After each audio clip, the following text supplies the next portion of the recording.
Trigger warning, wee ones. This episode contains some adult themes and strong language. Witches may seem to be just part of Halloween, but there's more to witches than you might expect from somewhere like bonnie Scotland. I'm Dawn. And I'm Kathryn, Dawn's long-suffering friend. And this is Scottish Spooky Murders.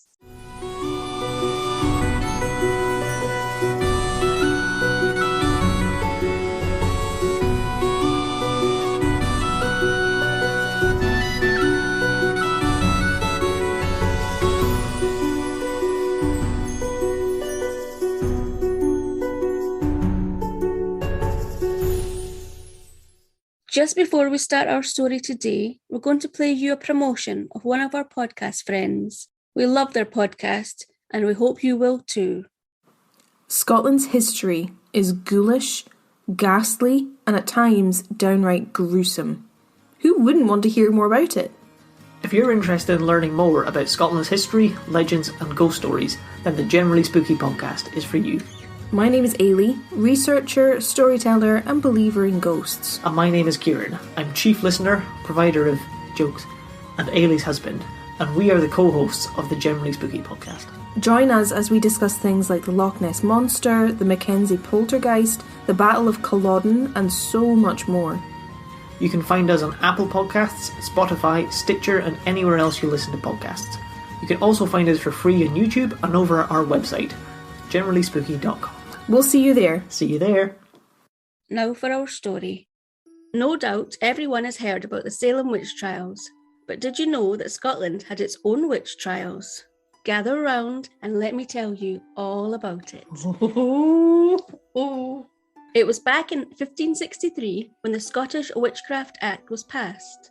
It declared that anyone who carried out or had knowledge of witchcraft, sorcery, or necromancy. What is that? It's when you commune with the dead. Ah, right, okay. That would be us fucked then, wouldn't it? You're always, what is it? You're always at your psychic, aren't you? Spooky lady, Yeah, you're spooky lady. You're always at your spooky lady. I'd be burnt at the stake. Yeah, you would be. I know, it's not burnt at the stake. Wait till you see what they do to them. Oh, great. It's even worse than that. But not just if you're, communing with the dead yourself or into witchcraft or sorcery, but anyone who aided in these would be executed as well. So that would be you, because you aid me with my spooky lady. I aid and abet you, don't I? Yeah, you do. Mm-hmm. I laugh at you a little bit too. We're going straight down to hell. This act essentially made witchcraft and consulting with witches or people's perception of those a capital crime.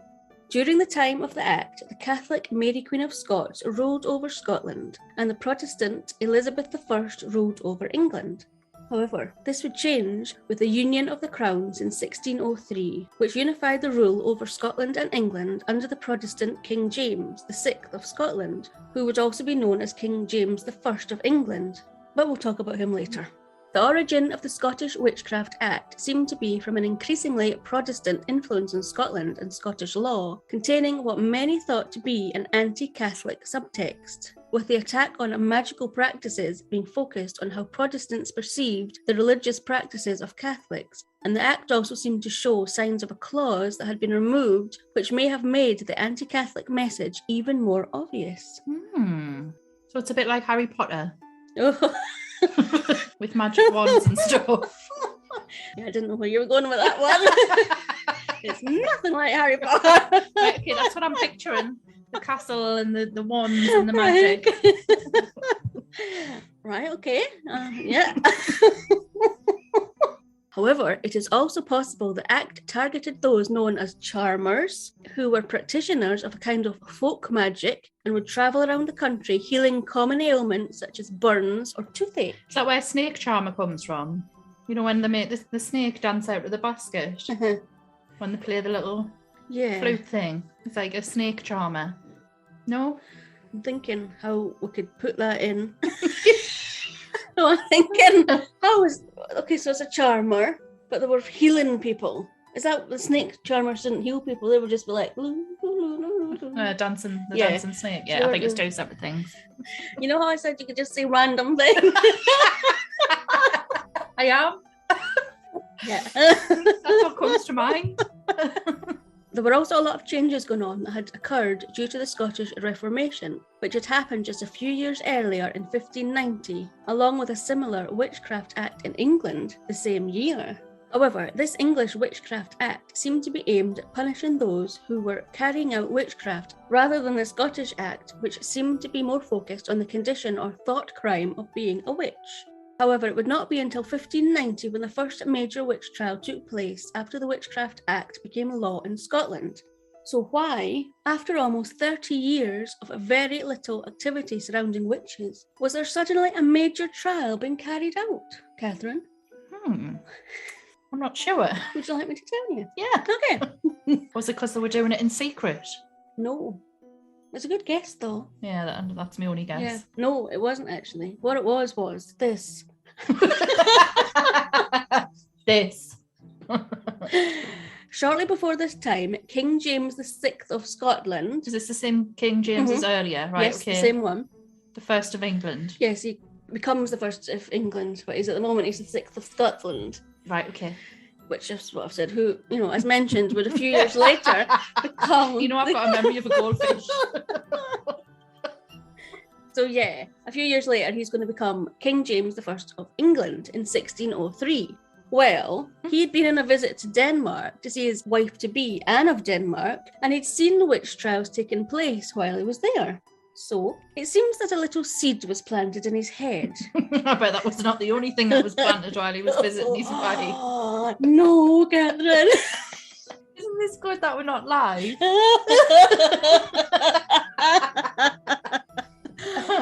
Okay, anyway, so a little seed was planted somewhere. Nestled in an ovary. Which in 1589, in his opinion, was to have good reason to carry on the tradition he witnessed there. So this idea grew, as following his visit to see his future bride in Denmark, it was arranged for her to travel to Scotland. However, during the crossing of the North Sea, the fleet she was part of had to turn back due to a dangerous storm raging. I was just going to ask, how did they get over? Because there wouldn't have been, planes, would there? No, it was boats. Right, okay. So it was the boats. Like a pirate the ship. Ships. Yes, yeah. Pirate ship. She was on a pirate ship. Yeah, perfect. I've got some good imagination, image. haven't I? That's all I can see now. My heartbeat. So the fleet was hit by a dangerous storm and they had to turn back. But not to be deterred, King James set out for Denmark to collect his bride for himself. All was going well until on the way back to Scotland, the fleet were hit by another storm. Not meant to be. King James, at this point, firmly believed that these storms were the work of witches. Ah, right, okay. He thought they were casting spells and conjuring up the storms. To stop him from going and get his leg over. Yeah. She wasn't, well, no, because she wasn't, they were stopping her from coming to Scotland. That's what he thought. Oh, right, okay. His bride to be. He also firmly believed that a witch had actually sailed into the Firth of Forth on a sieve to summon. On a sieve. Like yes. that you would sieve flour? Yes, correct. With the holes in it, yes. But she on water? Yes. Right, okay. She sailed in there, in the sieve, and she summoned up the storm from there. Yeah, of course she did.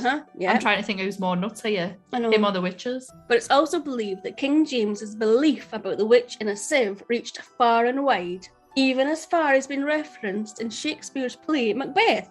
Because in Macbeth, the first witch cries, "But in a sieve, I'll thither sail." Are you talking a different language now? Show us the word. It's just Scottish, Kathryn, not Show a different language. Show us the word. Thither. Thither. Thither. It's like saying scissor with a lisp. So, but in a sieve, I'll thither sail. Although this could just merely be a coincidence, might not be about sieve at all. But yeah, it's believed that Shakespeare heard about this sieve, witch in a sieve. Anyway, from that point onwards, King James made it his mission to get rid of these perceived threats the witches posed. And it was this that led to the major Scottish witch trials in 1590, the North Berwick witch trials.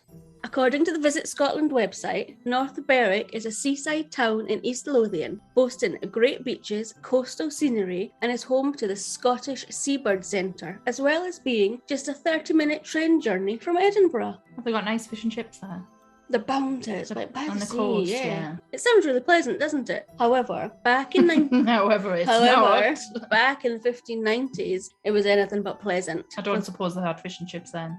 No, I think they had other Not things as on we their know it. mind. No. But for the witches there conjuring the spells that King James VI thought they were doing, it was anything but pleasant.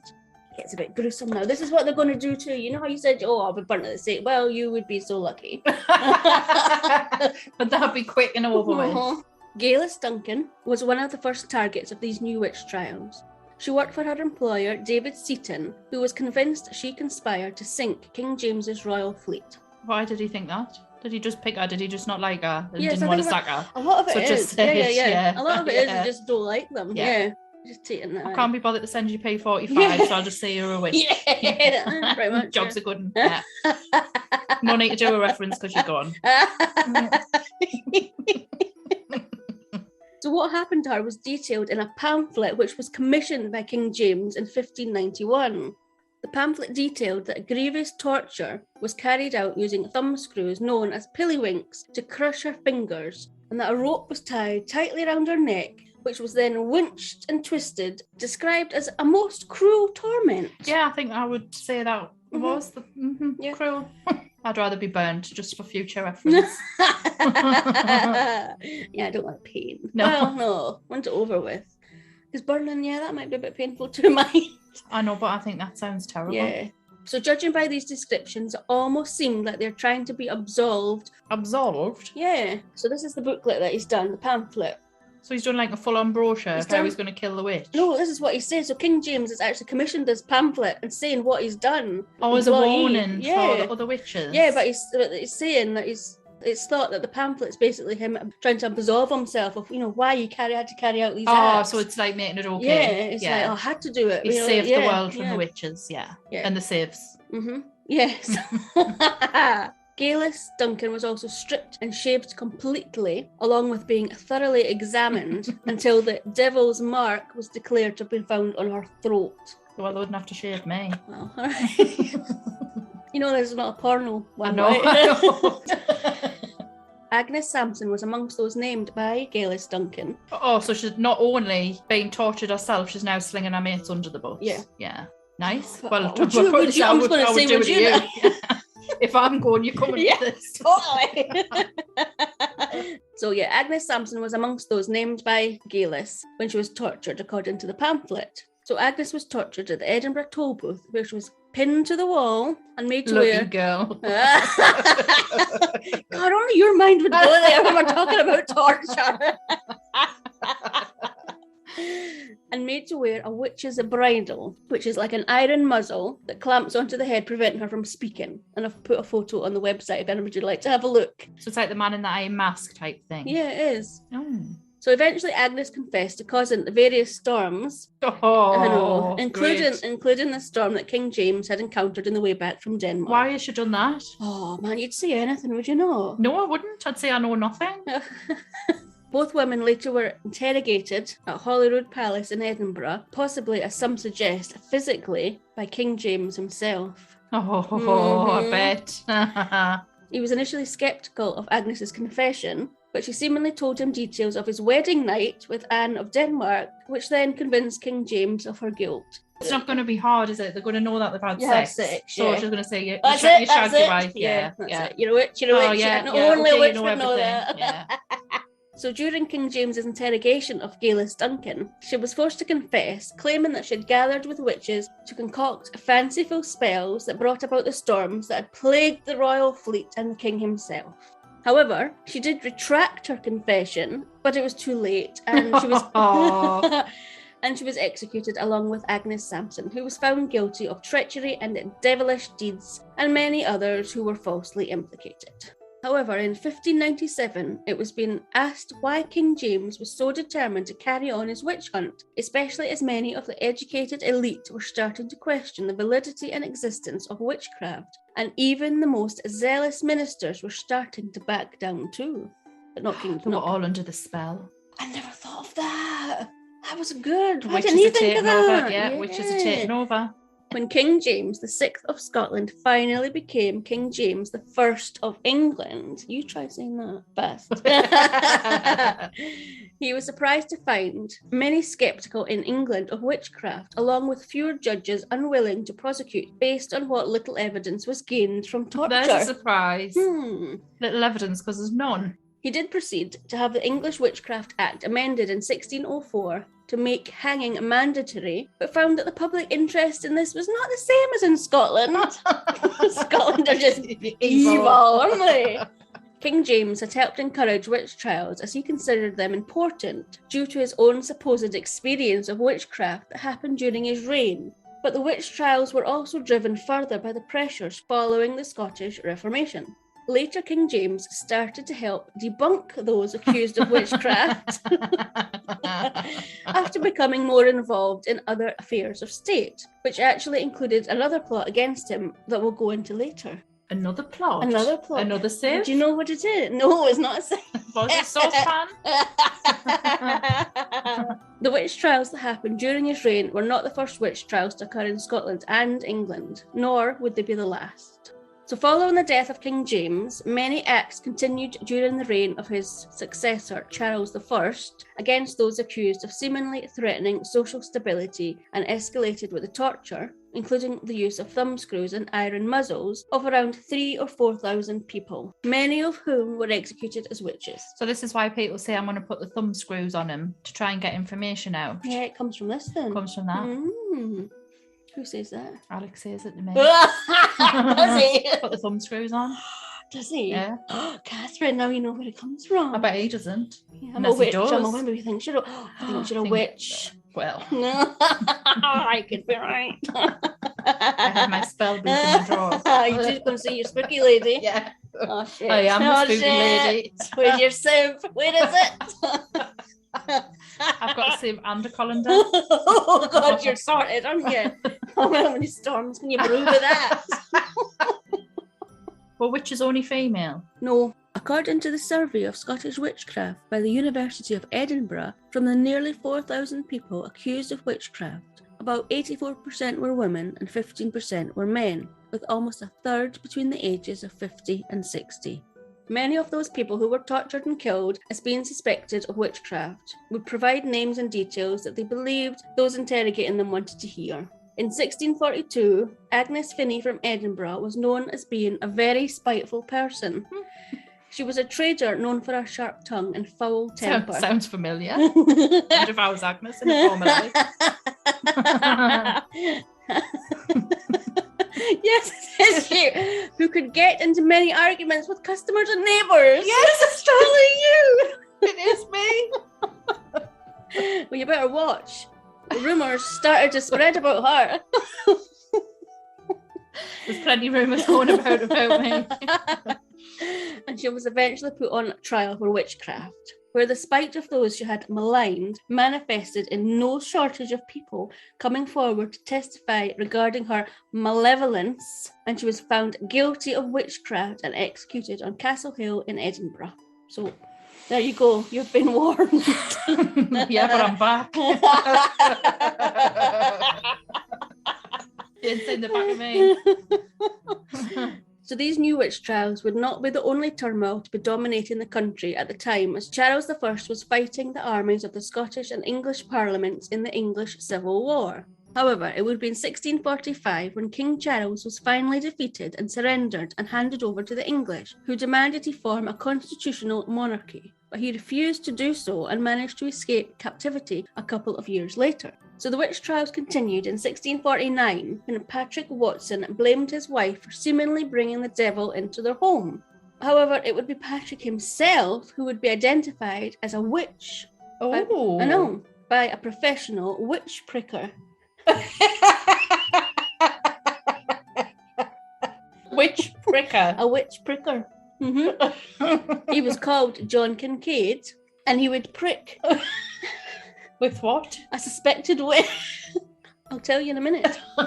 He would prick a suspected witch until they found a spot that did not bleed. There you go. Which is going to be never. Well, wait, I'll tell you about it in a minute. Witch prickers would use a needle to prick a suspect, as it was believed that those accused of witchcraft would not bleed.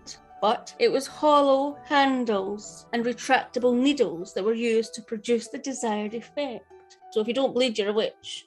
And you're not going to bleed because they pulled the needle back. But I would be squeezing my arm to make sure some came out. Must be like that. There's a wee drop. But anyway, so Patrick Watson had tried to blame his wife, saying that she was the devil, but actually, the needle trick. Oh, the witch pricker was used on him, and this identified that he didn't bleed when the stab didn't stab him, so he was strangled and burned. So that backfired on him a wee bit, didn't it? Many of those accused were women, including spinsters and widows, with no means of support or were unable to defend themselves, but were often known for providing herbal remedies or healing. So they were just going about their business quite happy, trying to help people. Yeah. Everybody's got these old remedies, haven't they? For that. In this day and age, there would be a GP. However, that same year, another trial happened. This time it was for Charles I, who was being accused of high treason due to his actions that resulted in the English Civil War, and he was convicted and executed. So he might have escaped. There's bodies getting killed all over the place. The body count's gone up. So he did escape, but actually he was found and convicted and murdered. To be fair, where would you go and run and hide?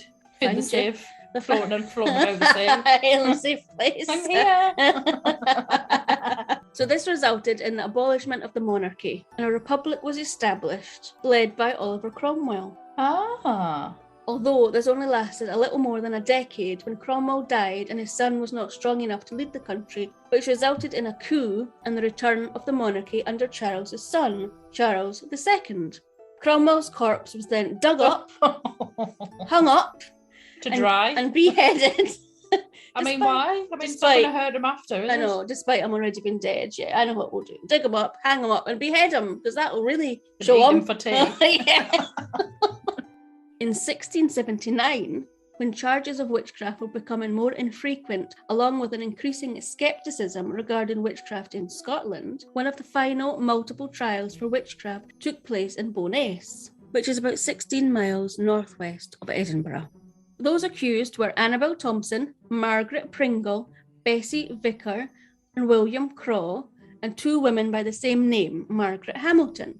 Although those being accused had very little charged against them, it was said that they had indulged in intercourse with the devil, and that on several occasions the 5 women and 1 man had been drinking large quantities of ale in the devil's company.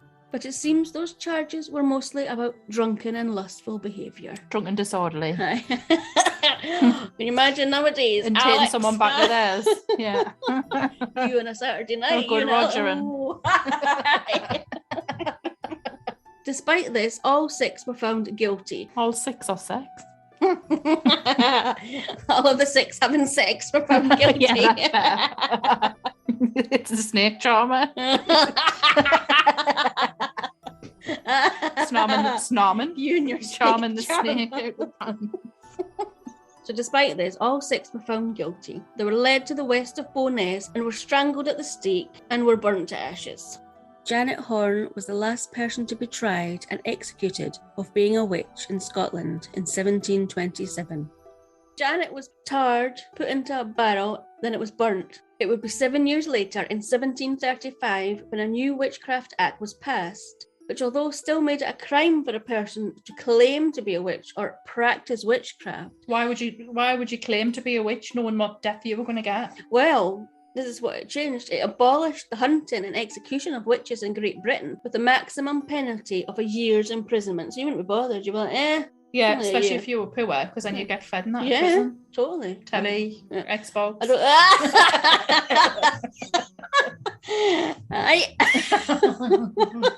Job's a good one. This act also repealed the Scottish Witchcraft Act of 1653 and the English Witchcraft Act of 1604. And this new act actually remained in force for over 2 centuries. You know what, when you think about it, this wasn't that long ago. No, it's not, because you're going to like this. Oh. Well, as this act was only repealed when the Fraudulent Medium Act was passed in 1951. Mine's not a fraudulent one. Which prohibited anyone from receiving or making money by claiming to be a psychic, medium, or spiritualist. Oh. Something else you've learned. That was 1951. The amount of money I've paid out on spiritualists. Yeah, they do say that if you've got the gift that you should do it for free and not be charging for it. Yeah. I wonder if that's why, because of this act. 1951. Well, this act itself was repealed in 2008 when it was replaced by more modern and general purpose consumer protection legislation targeting unfair sales and marketing practices. So it's gone from, you're a witch, you're getting tortured to death, you're dying. You're a witch and, up to a year in prison.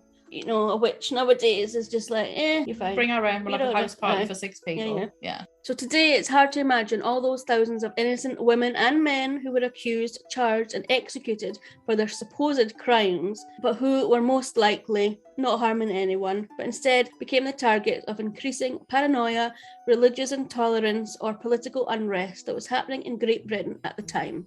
There are also many places in Scotland that still remain as reminders of what happened back then or are unbuilt upon, although we tend to think of witches as just another part of Halloween. It is hard to imagine that anyone behaving that way just a few centuries earlier would have been charged and executed for doing little more than what we do today. What did you do for Halloween, Kathryn? Well, we used to get a turnip from the local grocers and it used to take about 3 days to dig it out. And then cut a little face in it, put a candle in it, piece of string round, and they used to carry that out with you. But then if it was raining, you'd have to keep going back to the house to get your mum to relight it. Oh my God. And then I just had a bin liner with 2 arms cut out and put over my head because that was the cape. She just used to cut 2 arms in the black bin liner and you put it over my head and put my arms through. Oh, you were poor. That was it, there's your outfit. Get out the door, go and get some money. I didn't want the money, I just wanted the treats. And a little plastic witch's hat. Don't? No, I wanted the money. Did you? Yeah. No. I didn't have a bin bag, I had a cracking outfit. A witch outfit as well. Are you wearing it today? I wonder why we went round with a turnip then instead of a sieve at Halloween. See, I never did that. Did you not go trick-or-treating? Oh, I went trick-or-treating, but not with a turnip. Well, so what did you carry? I didn't carry anything. No, you go trick-or-treat. You have your lantern. No. You knock on the door and you go trick-or-treat, and then they give you sweets. No, we didn't. We got dressed up, but we had to go into their house and do stuff. We had to tell them. Like what? You want a trick or a treat? Trust you. No, we had to you go looking for apples. We did that. And we had to go in and tell them jokes. So did you not have a pumpkin? No, didn't have a pumpkin and didn't have a turnip. But sometimes people just used to cut out an apple or something if they were really poor. Oh, no, we didn't do it like that. In America, they go totally all out, don't they, for Halloween? So they have pumpkins everywhere. They have all those scary things in the garden. You would literally piss your pants, wouldn't you, if you lived over there? Yeah, they do it for a whole month, I think. Yeah, they do it the whole it's amazing. Really, really good. You don't get that much here. And the fancy dress and that isn't. Well, I don't answer the door if the people come here, so that's probably why. No, I don't either. But people don't want what we wanted. It was just sweeties or apples, these kind of things. People but not money. No, it's just not the same. No, it's not. It's just they just stand there. We had to tell a poem or a joke or something. We had to work for it. Yeah. But yeah, you don't anymore. You just knock on the door. Mm-hmm. And older kids do it now. Yeah, they so just buy want some money. tags. Mm-hmm. Yeah. So yeah, it's not the same. Not over here, but yeah, Americans. Yeah, but they do everything, don't they? Fab. Mm-hmm. So much better. So in Scotland and the rest of Great Britain, it isn't just Halloween that is marked around this time of year, but we also mark something else just a few days later. So remember I mentioned about a plot King James was involved with? Who was then King James of England? He was King James of England, the first. Yes, that one. Well, back in 1605, there was a plot by some English Catholics led by Robert Catesby to blow up the Houses of Parliament, assassinate the Protestant King James during the state opening of Parliament, and replace him with his daughter to become a new Catholic head of state. Just as you do. Nice and simple. I know. So Catesby was joined by fellow plotters, including Guy Fawkes, and they actually succeeded in smuggling in 36 barrels of gunpowder under the Houses of Lords, where King James would be for the state opening of Parliament on November the 5th. However, the plot was uncovered when someone tipped off one of those due to attend Parliament, and this resulted in a search where Guy Fawkes was discovered guarding the barrels of gunpowder. He was later tortured, put on trial and executed, where he was drawn, hanged and quartered. So that's where hung, drawn and quartered comes from. And the remains of his body were sent to the four corners of the country as a warning to other potential traitors. Were sent to the four corners of the country, so do you think like... So they gave it a wee it's bit, like have a leg, quartered them up, yeah. You have the leg, you have the arm. How did they transport that then? The sieve. The sieve! The sieve. The bloody sieve! Can you imagine though, a guy travelling across the country with a horse and a leg hanging off it? On the 5th of November 1605, people were encouraged to celebrate the failure of the attempt on King James's life by lighting bonfires. Although the plot was unsuccessful in destroying the Houses of Parliament, the building you see today is not actually the one that Guy Fawkes and his fellow conspirators failed to destroy. As in 1834, the practice of accounting using tally sticks, which is a small piece of wood with notches split between the two parties to keep track of who owed what, had come to an end and were being disposed of in furnaces under the House of Lords. However, this caused a fire in the chimney that ran under the House of Lords, which then spread throughout the building, burning for most of the night. Who would have thought that bits of wood would burn? I know, never. I would say they're the least flammable thing in the world. Most of the building was destroyed, with only the Westminster Hall and some other parts surviving, which were integrated into the Houses of Parliament we know today, which was built from 1840 and finally finished 30 years later. It is quite ironic that the failure of what became known as the gunpowder plot is marked by lighting bonfires, and it was a fire that spelled the end of the buildings that were the target of the plot. So ironic. He tried to burn down the building. Guy Fawkes. Aye, but he was caught, and then now we set bonfires in celebration of him being murdered and set on fire. So that's why we chuck the Guy Fawkes on top of the bonfire. Yeah. 40 years old and just realised that now.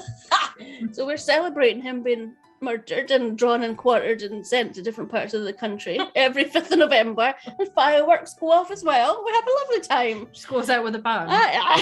But the irony is that after he gets burned every year on the 5th of November after trying to burn the Houses of Parliament, but actually the Houses of Parliament went up in a big fire. So it went up anyway? Aye, it went up anyway. They did it themselves by burning sticks and thinking. Burning sticks and thinking? No. Thinking about what? Thinking that it would be all right. A big pile of tally sticks. So, okay. The tradition of lighting bonfires each year continues to this day, along with people burning effigies of Guy Fawkes in Scotland, as well as the rest of Great Britain. It is also when, other than on New Year's Eve, many people choose to let off fireworks on what is now known as Guy Fawkes Night, or Bonfire Night. Also, probably most people know of Guy Fawkes from the film V for Vendetta these days. It seems really strange now to think when dressing up and enjoying going trick-or-treating for Halloween on October the 31st, or setting off fireworks and lighting bonfires for the 5th of November, what the meaning and story behind those really is. Yeah, I know. I'm definitely looking at Halloween in a different light now. I never knew that. Did you know?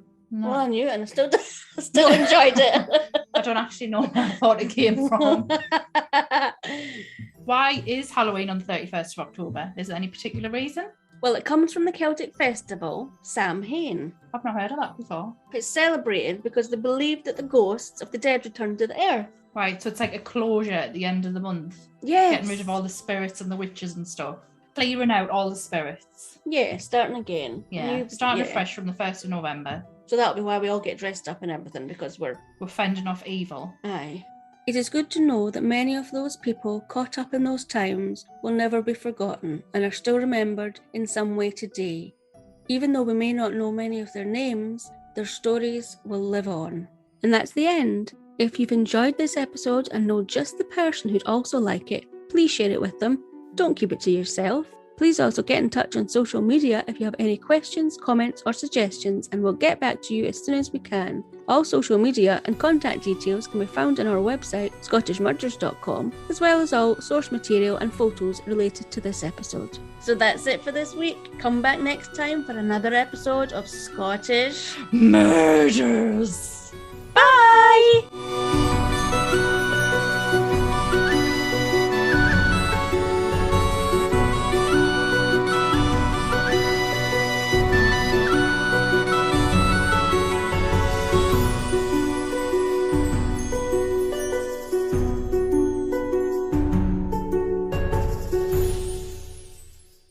Scottish Murders is a production of Cluarantonn.